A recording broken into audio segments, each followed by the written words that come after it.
Do we have anyone from the public on the call today?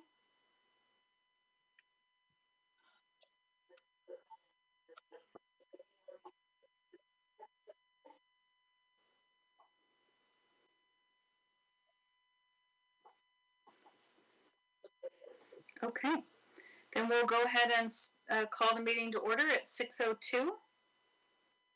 Okay. Go ahead. I'll do roll call. Deb Williams. Here. Lisa Morales. Here. Teresa Brown. Here. Hannah Brown. Hannah's absent. Okay, thank you.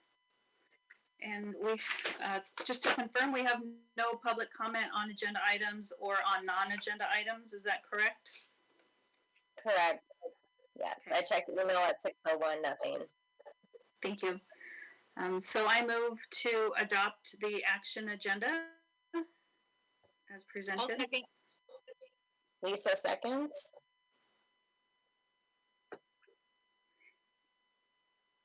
And then we'll take a roll call vote. So Deb Williams is yes. Deb is yes. Lisa Morales? Yes. Teresa Brown? Yes. Okay. And the first order of business is to adopt the consent agenda. Does anything need to come off of the consent agenda? All right, so I move that we adopt the consent agenda as noted on our agenda. I'll second. Is that Lisa, second? Yes. Okay. Sorry, Summer, can you verify were all four of those meetings special meetings, or is one a regular meeting? Let me go back in and look. I believe one was a regular. Yeah.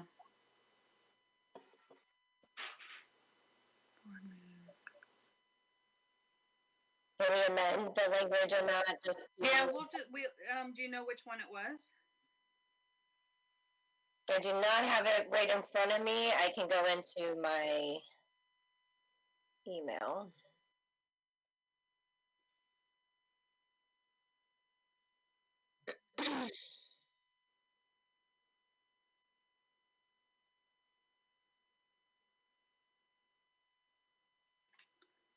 So I think we can make it. I think because it said consent agenda item, it needs to come off and just go into new business. So we'll just put it as the first item under new business, and then we can make a friendly amendment to just fix the verbiage to take off special. And you can, if you could do me a favor while we're in closed session, you could figure out which one it is. It's April 14th, and I'll put that on there. April. So that's not even. Are those okay? I don't have April 14th on there. We have. I'll confirm when you're in closed session. Okay.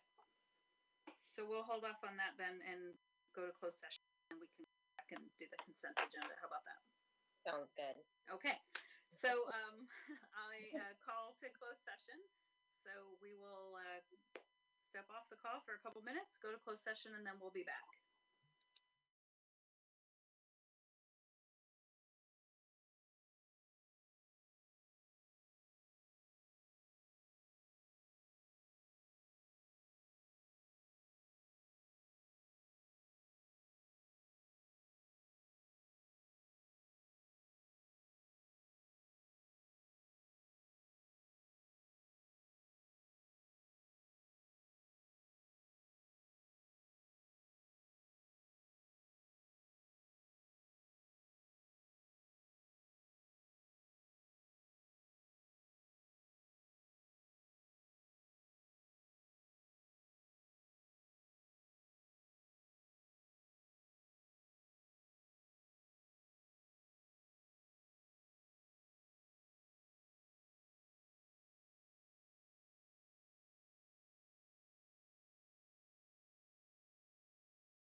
So we can go back to open session as of, as of 6:20.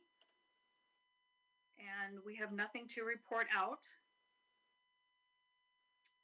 I'm gonna go back to the consent agenda. Summer did confirm that the 4 items on the consent agenda are agendized properly. They're all special meetings. Or sorry, Summer, do we need to do roll, or since we just said all 3 of our names, are we okay?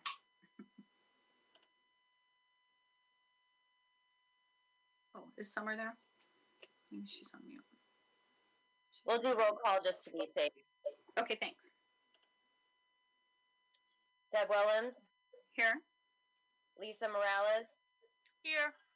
Teresa Brown, Here. and Hannah Brown is absent. All right. So I move to approve the consent agenda. Is there a I make a second? motion to second. I'm sorry, was that Teresa? I think we both talked, but yeah, I'll take it. Okay. Okay. So all those in favor, we'll take a roll call vote. Deb Willems, Aye. Lisa Morales, Yes. Teresa Brown, Yes. Hannah Brown. All right. Thank you very much. So the next agenda item is the board report. Don't really have anything this time. Just again, wanted to thank the staff and the district office staff and all of the teachers for another successful year. As this is as we've moved into the summertime. So thank you all for calling in. I know a lot of folks have started their summer break already. We do have a lot of pertinent topics to discuss today. So feel free to shoot me an email or any of the board members if you have questions on things and need more detail. I think that's really, I don't have much of a board report today. Okay. So moving on to old business, there is a motion to remove the inactive board member Hannah Brown. I make the motion to remove inactive board member Hannah Brown. Is there a second? Lisa will second. Okay, we'll take roll call. Deb Willems, Just real quick, Summer, I just wanted to give us a chance. Is there any discussion on the motion? No. Okay, go ahead, Summer. we'll take a vote. Deb Willems, Yes? Lisa Morales, Yes. Teresa Brown. Yes. Okay. Okay, thank you. Motion passes. And then we move on to new business. So the first item of new business is the board approval ratification of the compensation comparability study for the executive director role. So the board members, you've got that in front of you. Do you have any? I think I have a report. Study board report.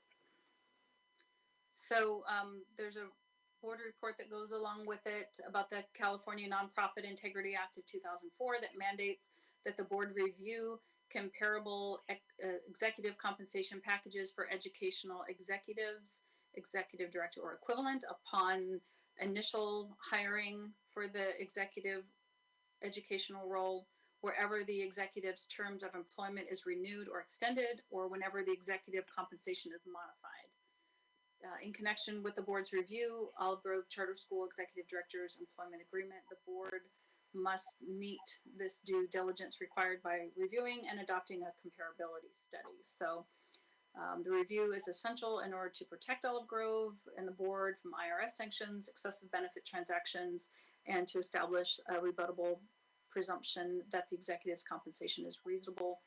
Thus, the board must meet the criteria sent out by the IRS for conducting the review, and the review must occur without the participants of any individuals who possess a conflict of interest. So accordingly, staff has produced a compensation comparability study for the board that has been reviewed. So my recommendation based upon the requirements is to recommend that the board review and accept this staff report reflecting comparable compensation. So I make a motion to approve the compensation comparability study for the executive director position. Is there a second?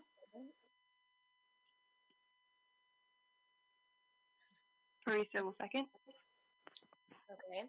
Is there any discussion on the motion? No.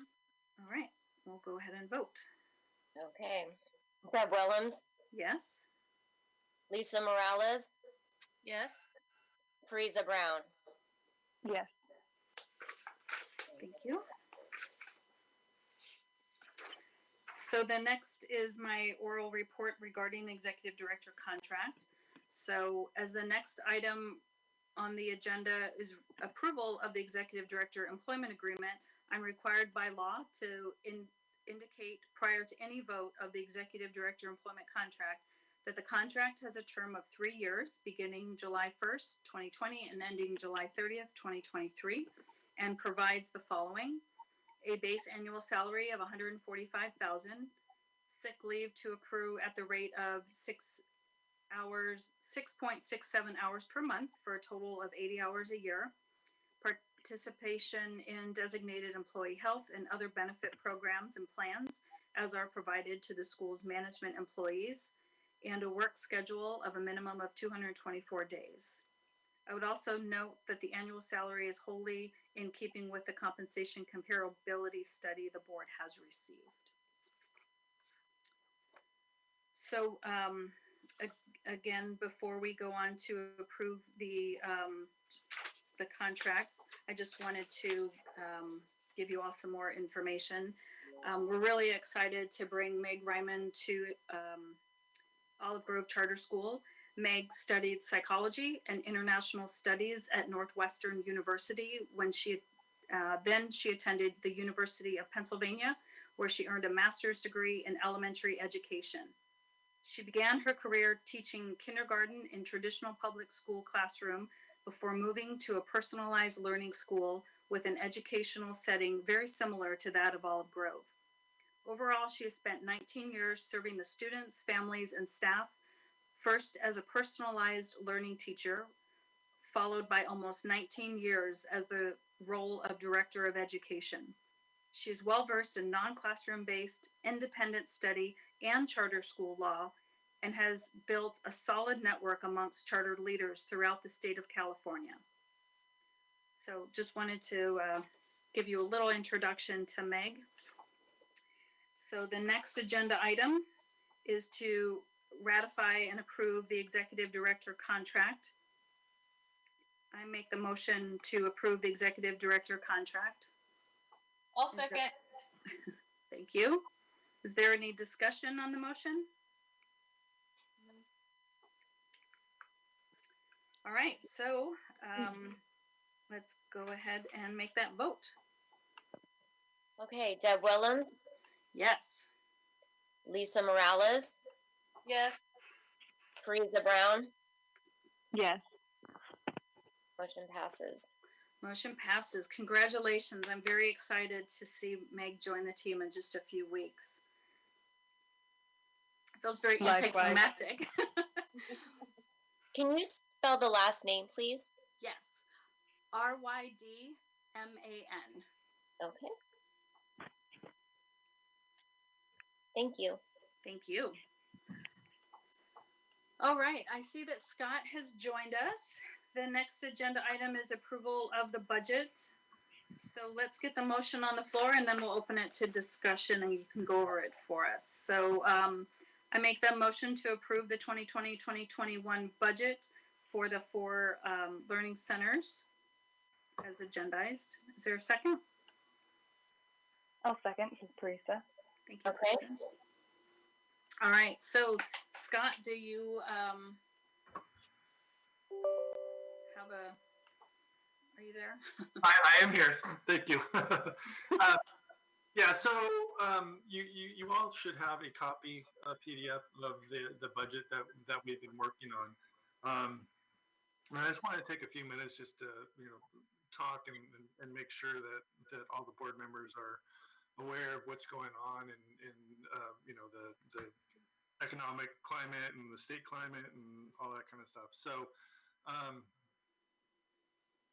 I suppose that I should start this by saying that, this has been by far and away the hardest budgeting season that I've ever had to go through. Not only just the sheer volume of things, but just it's, a changing target. I've personally dubbed this the season of uncertainty, just because there are so many like variables. Nobody knows what school is going to look like next year. It's not going to affect you as much. It certainly will, depending on whether you can open up your resource centers or not. However, typically the governor does a May revise, and they do it in May because the tax receipts, everybody's taxes are due on April 15th, where this year they deferred that out to July 15th to give people more time, and that has caused the state to not know exactly what their budgets are going to do. So typically April 15th, and in May they have they've been able to count it, and they have a pretty good idea of where the state's receipts are going to be for that year. So in addition to that, all of the COVID related problems and the economic uncertainties and monies that are supposedly going to come from the federal government, and so the governor did do a May revise, and as I'm sure you all know, it came out as a 10% reduction in your LCFF revenue, which is just huge. That's probably $590,000 for you guys, which is a large change. And then cutting lottery program is likely going to be cut. Special ed was supposed to go up a lot, and then it's going back down, and now they're saying it's going back up. And just yesterday, the legislature and the Senate approved a budget that they sent to the governor's office, which essentially gets rid of all of it. So we really don't know exactly what's going to happen, even just as of today. So we have spent quite a bit of time in going through this budget, looking at it and delving into it. However, in my opinion, it needs a lot more work, and especially with you guys, you have a new executive director coming on. We're really going to have to get in and explore this budget in detail, and your staffing and the program and how we're going to allocate everything and things like that. So I would submit that this budget has. I hazard to call it like a placeholder budget or a temporary budget or anything like that. But what I will say is that this budget will certainly change. If nothing else, just because of the assumptions that are coming out of the state. This budget that was submitted to the governor's office for approval yesterday, I highly doubt that the governor's just going to say, "Oh yeah, sure, just get rid of all my changes and get rid of all my proposals, and I'll be okay with it." So, if I know politicians, that's probably not going to happen. So I would imagine there either be a all-out veto, or at a very minimum some line item vetoes of some individual characteristics of the budget. And there's all kinds of little trailer bills that they like to sneak in there and things like that. So there's anything could happen at this point. So what I'm saying is that we do need to approve this. We do need to get this to your authorizer, the SBE, before June 30th. However, this budget is going to be a ever evolving process. When the new executive director comes on, we're going to have to sit down with her and kind of go through and get her up to speed on what's going on. We're going to have to wait for the state budget to be approved.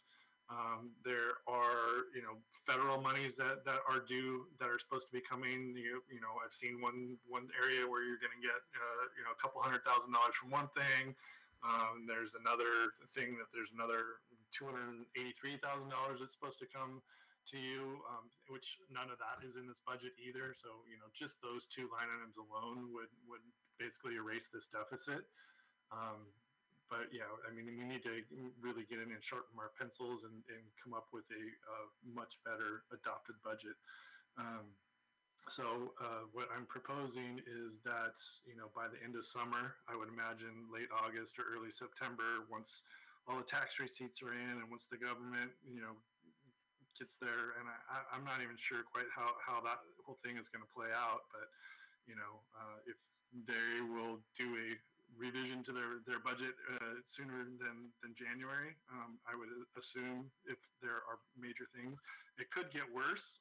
But my feeling is that this 10% is probably going to be reduced a little bit. The proposal that the legislature and Senate submitted basically has it going away. It's going to go back up to where it was in the January proposal of a COLA increase of 2.31%. So if that happens, that will in itself erase this deficit. So there's a whole lot of possible scenarios that could happen that will even without touching any of the payroll or expenses or anything that we could definitely erase this deficit. No guarantees for sure. I mean, it could come out that the tax receipts are much worse than they're expecting, and the cut to LCFF will actually go up. But all signs are that that's probably not going to be the case. So what I'm saying is that come late August, early September, we'll have another budget revision. You guys will know what your enrollment's going to be for the year. Have a much better idea on that. We can map out based on the enrollment, all that kind of stuff. So probably at your September meeting, we will be wanting to present a entirely revised budget. Normally we do 3 budget revisions per year. We do this adopted budget, P1 budget, and a P2 budget in order to kind of see where you're going to be at with the enrollment. And obviously your enrollment is the number one determiner of your revenues. So that is going to be huge. So we need to see where that enrollment is going to be, how the governmental things pan out over the summer. And then we will be able to come up with a much more targeted budget for you come late summer, early fall. Is there any questions? Okay. Well, with that, we, it's kind of hard to be excited about a budget that is in deficit, but I think given the circumstances, that this is kind of the best that we can do at this point. We have looked at it. We have gone through personnel. We've gone through all your expenses. We have our best guess of what your enrollment's going to be, and this is where we're coming up. So definitely the summer for sure. Can you repeat that last part, Scott? Definitely a lot of cleanup work for the summer. Thank you. I guess I just want to check in with Parisa. I know Lisa is very intimate with the budget. She's on the team that helped put this together. Parisa, did you have any questions about anything? You've probably looked at it the least, just because of, like I said, Lisa's involved more, and so right. So thanks for asking. I've been following along and taking a look at budget materials as we go along. So I don't have any questions at the moment, but if anything comes up, I'll be sure to get in touch with somebody. Okay. Great. Yeah, and just so that that I'm always available to you guys, and executive director transitions are never simple or easy. So CSMC has a lot of resources at our disposal that we have employed and others as well. Even just our staff. We have former charter school founders, operators, people that have worked in districts, superintendents, etc. So we have a lot of resources at our disposal, and we've definitely we'll make these available to you to make this transition as painless as possible. Thank you, Scott. I appreciate that. I appreciate your overview. That was very nice to help give us a pulse of where we're at in the state and all of the different influences and factors that went into putting together this budget. So I appreciate everybody in the district office also that you worked with in making this happen. So we are aware that right now there is a deficit and we'll potentially need to dip into the reserves for that. We are cautiously optimistic that the 10% cut won't be that bad, and we'll take it as it comes, but we'll continue to tighten the purse strings as we start into the 2020-2021 school year. But we certainly have no plans for any staffing cuts. I know that always is on the hearts and minds of folks when we do have this hard budget situation, but we think we'll be able to maintain with going forward. So just wanted to kind of put any of those concerns at rest. We do have a budget utilizing the reserves to backfill, and then this is not quite worst case scenario proposal, but it's not. It takes into consideration the information that's been provided with state and potential cuts. So it's good. I'm comfortable with what's being presented, and I really appreciate again all of the thought that has gone into this. Yeah, and if it makes you feel any better, you guys are not alone. You're not the only school that's adopting a deficit budget right now. I literally just yesterday was in a board meeting. They adopted a $1.2 million deficit.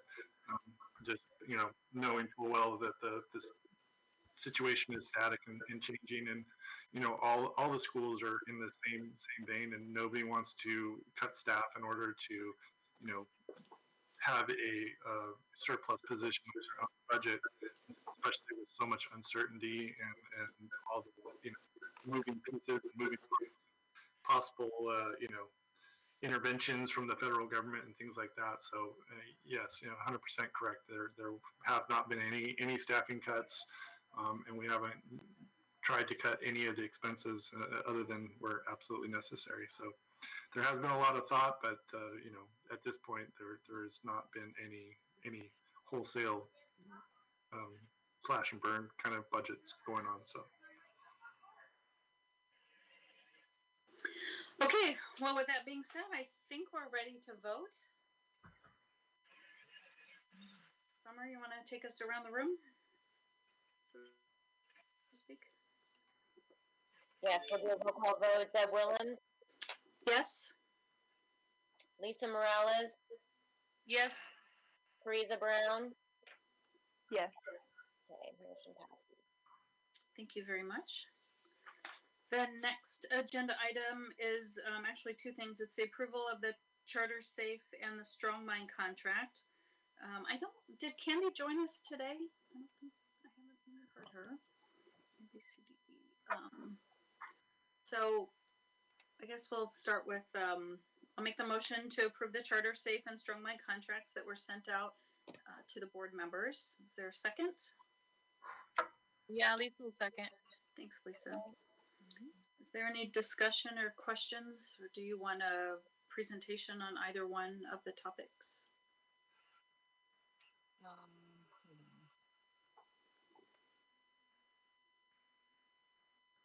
I have a question. Okay. I believe Candy is on the phone. Okay. If there's no questions in regards to Charter Safe. That's a question about Charter Safe. Yeah. Okay. I just want to know on page 2. There's all those little tablets, colorful tablets. Do we do we take advantage of the services they offer? So she's texting right now stating that she is on the phone, but it will not let her talk. Oh.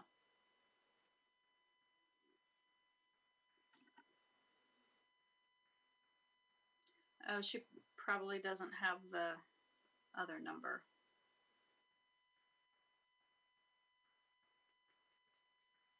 Let's see.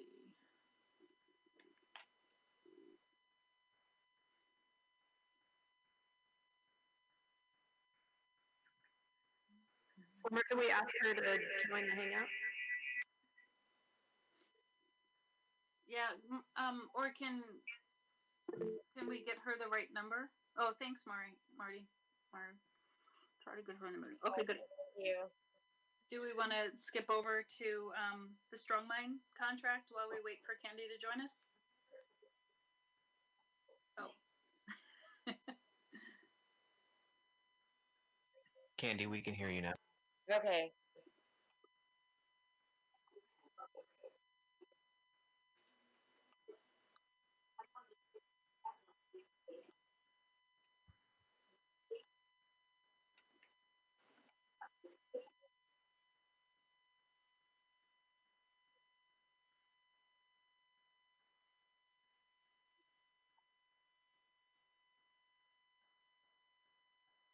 Is there a specific question, Lisa?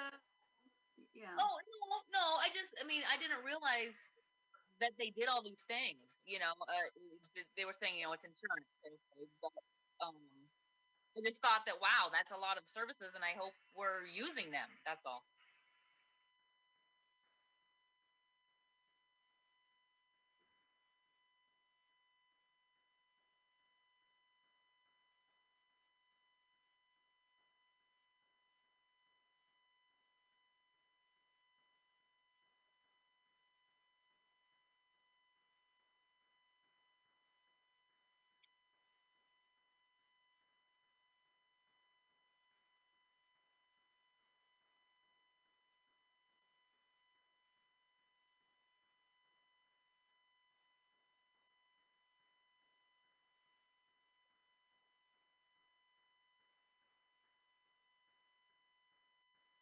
Yeah, well, that's great. Yeah, I'm glad.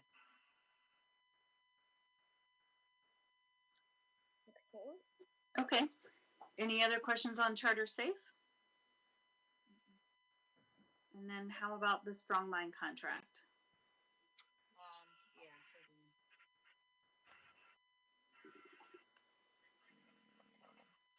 Does someone have a comment?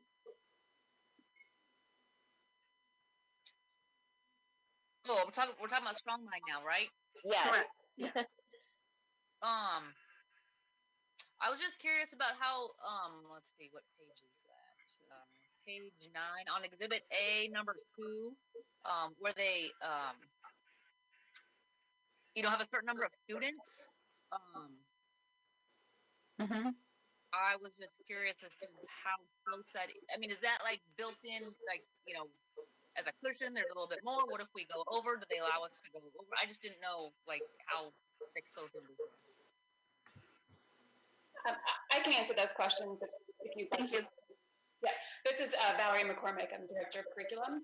So I'm responsible for basically managing all of Strong Mind. So I asked those same questions prior to this contract coming out. We do have cushion. So they monitor the enrollment on how many students within the program. So these numbers were based off of what we had last year, which we still have room for. So we already have cushion, but if for some reason we need more, we're going to get the same price per student. But this does include room for growth. Okay, cool. And that price, I don't have access to the last year's contract. Did the price stay the same or did it go up? It stayed the same. Yep. Yeah, then that's all. I just wondered about the numbers. Okay. Thanks. All right. Question complete. I think yes, our discussion is complete. We can start the vote. Okay. Deb Willems, Yes. Lisa Morales, Yes. Teresa Brown. Yes. Okay, motion passes. Thank you very much. So the next item on the agenda is the EPA resolution that includes each of the charter schools and the learning centers. I'll go ahead and make the motion to approve the resolution for the board directors, the educational protection account funds. Is there a second? Teresa will second. Okay. Any questions or discussions? Do you want me to go over anything here? No. Okay. Teresa, you're good? I'm good, thanks. All right. So we'll take it to a vote. Deb Willems, Yes? Lisa Morales, Yes. Teresa Brown. Yes. Okay, motion passes. Thank you. And the final item on our agenda is the approval of the COVID-19 operations report. There are one for each of the schools. I move to approve them as presented. Is there a second? Elisa will second. Thanks, Lisa. Any questions or discussion? No. All right. You're good, Parisa? Yes. Okay. Did I just want to, Valerie or Laurel or anybody, did you want to give a quick overview, just in case anybody listening had any questions, just kind of in general what the plan is? Sure. So basically, we created a COVID report for what we've done since we went on COVID watch in March, and it continues into next year. So this report is for each school. So if you look at it, you can see that there's different sections based on what we did to keep the performance of our students up and support them if they were struggling. It talks about our different populations of students, and it is specific to each of the different learning centers. And we will continue to look at that and adjust that as we go into next year and figure out what next year will look like for all of our students. Thank you very much. Okay, let's take it to a vote then. All right. Deb Willems, Yes? Lisa Morales, Yes. Teresa Brown. Yes. Okay, motion passes. Thank you very much. One thing I did fail to mention in my board chair report is that we do have a few folks who have reached out to us to join the board. So that's good news. So at our next regularly scheduled board meeting, we hope to hopefully be able to add at least one more person to the board. So that's good news. And just to remind folks that we would like to expand the board of directors. So if you know anyone who might be interested, especially any parents or folks who are educators or folks who are affiliated with the school, as far as parents or community members, educators in other areas, we would love to have you reach out to us and provide recommendations so that we can continue to grow the board. So with that, I think that's everything.